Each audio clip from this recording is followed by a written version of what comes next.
So today we want to talk about something that is very common, but something that a lot of people seem to be ashamed and embarrassed about in society. It's a little taboo, and well, in our culture, and actually a lot of cultures, it's a little taboo. More than a little, maybe a lot. Mental health is so broad that we're going to kind of narrow it down as much as we can, because it starts to range in from depression, stress, psychologically. It just starts to get real broad. And if we just keep it real, all this shut down, not being able to go anywhere, it can test your sanity. Oh, if you crazy, we gonna know. We know now. One thing that can play on you mentally definitely is stress, and stress of being possibly overworked, super tired, maybe not being able to provide like you desire. How do you handle stress? That is a big thing, because most people can't handle stress. They can't handle a lot. They're like, no, one thing at a time, I can't. Oh no. Are they staring in space? Are they shut down? How you ladies handle, how do you all handle stress? I personally like to, if there's a problem, I like to talk about it. I like to get it worked out. Handling stress, good question. I have no idea. No, I don't really think about the way that I move or the way that I behave. I just behave and move. So mental illness is a behavior of pattern that causes significant distress or impairment. So stress, I wouldn't be able to function. I wouldn't be able to think.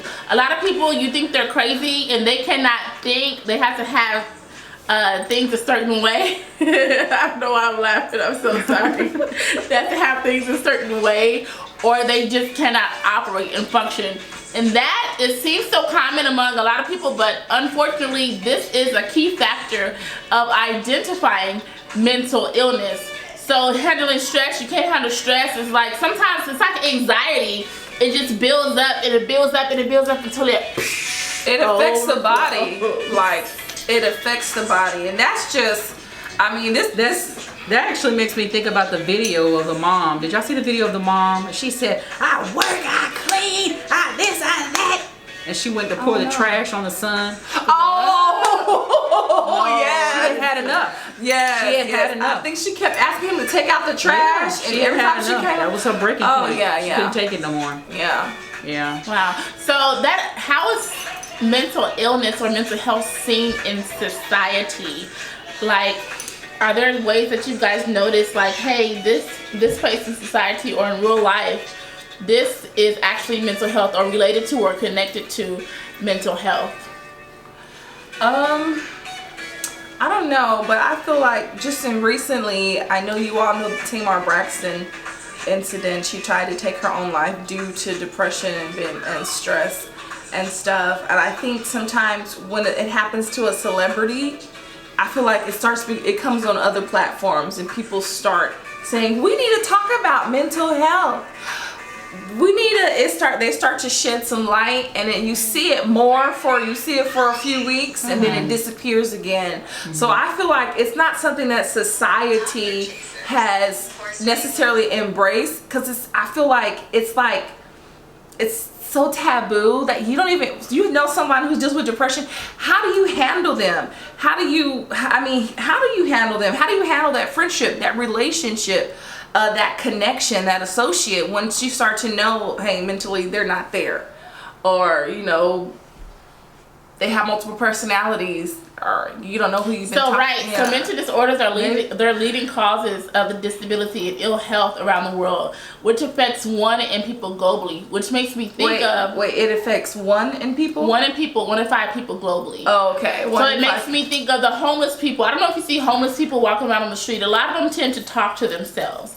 They've been in a state to where their mind is impaired, or they've have like a significant like stress upon them to where they're almost at a I guess they've been in a place for so long they don't know what to do, so then they lose their mind. People in jail, I know I mentioned this before previously, people in jail, they feel so confined. Sounds like trauma. Can we slow down right there? Because you said a lot right there. And going back to what you said about homelessness, I think that these streets will make you crazy. And when you are by yourself, and you don't have someone to conversate, you do kind of tend to talk to yourself. I admit, I talk to myself in the mirror, so you know you do too. So I think you begin to get used to having a conversation within yourself, that it becomes outward. Oh, that reminds me of schizophrenia. Well, how so? Because schizophrenia, they have different multiple personalities.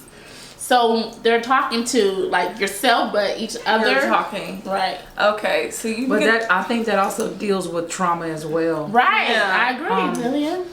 Yeah, but so you're seeing a lot more homeless people on the streets because there are a lot of resources that are not available. So they're just put in they're in a position to where they're mentally not okay, so they probably can't provide for themselves in a way, but there are a lot of resources that are not available. Money is not there to help people with their with mental issues. That's why you deal with so many people that are homeless and they have mental issues or mental disabilities. And then even if they do have resources, they may not necessarily have access to those resources, or there's a long waiting list. Yeah, you're right. Or funds have run out, or come back in 2 months, and we'll try to get you in. And when you come, or they don't ever go back to receive help. Yeah. So it's a lot of domino things that could be the issue behind them. Then, and when you're out in the open, sometimes. Okay, so I watch, what is it called? 90 Days In, something like that. Oh, yeah. So you gotta kind of be crazy so other people around you will think you crazy and not mess with you. So maybe that's what they do. And trauma can create emotional patterns as well. I like that. Yeah, that's really good. Tamar Braxton, you said that she tried to commit suicide? Is that what you said? Tamar Braxton, if you aren't slightly familiar, she did try to take her life, but she was unsuccessful in doing so. She was hospitalized. She tried to overdose on her depression pills from the 911 call that I heard. So apparently statistics say that 90% of people who commit suicide or who die by suicide have an underlying mental illness. And then of course we all know that one person commits suicide every 40 seconds. I just want to say too, praying for you and your wholeness. Those that are dealing with mental issues and it's leading you to the point to where you want to take your life. You need to take a moment to just take a breather and to get yourself back at a healthy state mentally. And it's very important. And being surrounded by those that support you. So just keeping in mind that that's key. She really needs support. She does. So treatment.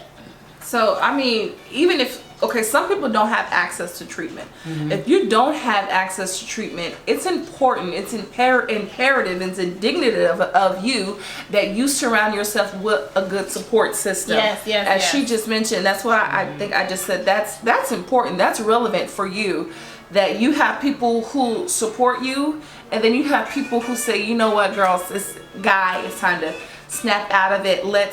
What can we do? How can we get you help? What's your next? What's next for you? And if you're surrounded by people who support you and who want to help you and who are helping you, stay there. Don't get mad at them for helping you. Don't take your anger out on them. Don't take your frustration out on them. They are there to help you because essentially they care about you. And medications are also available as well. And I know it involves you going to the doctor. A lot of people don't like going to the doctor or being diagnosed, so don't be afraid as well. And so I was reading up on mental illness, and it said that women are more likely to get help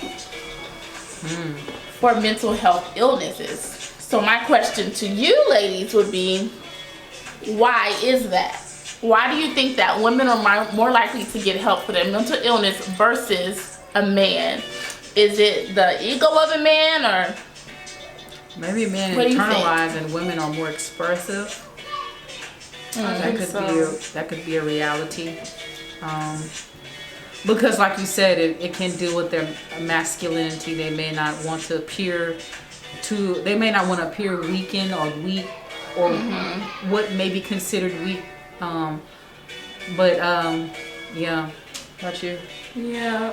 I would definitely agree what you just said. I feel like women are more vocal, can be more vocal.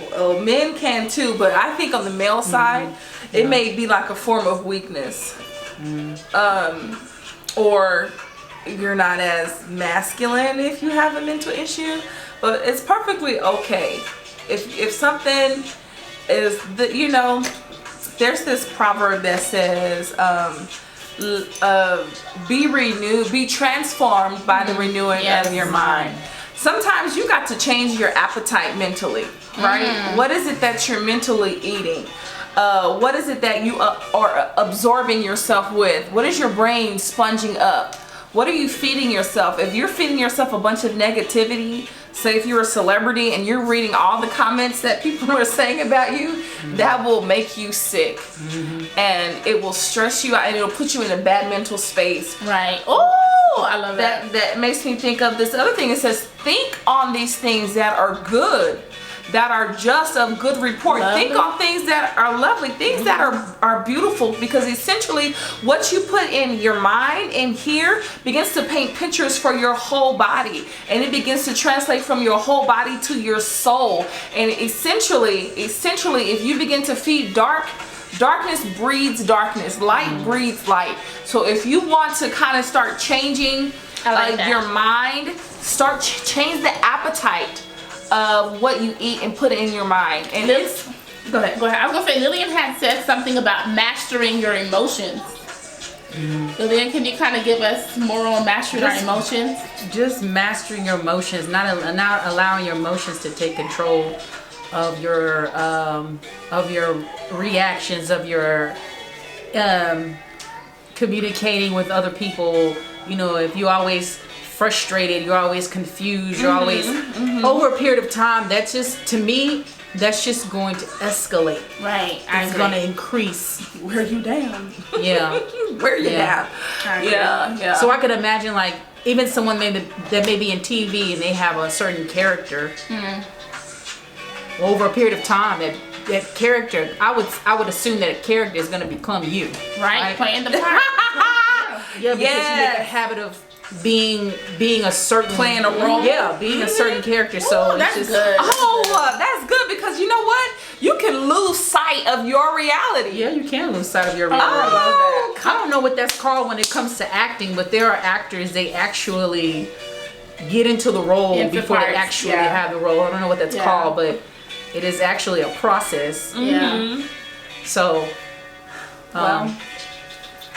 well, I want to encourage you guys, not everyone gets help. Help is critical. You cannot navigate through it alone. There is a hotline for mental illness. We'll leave that in the description below.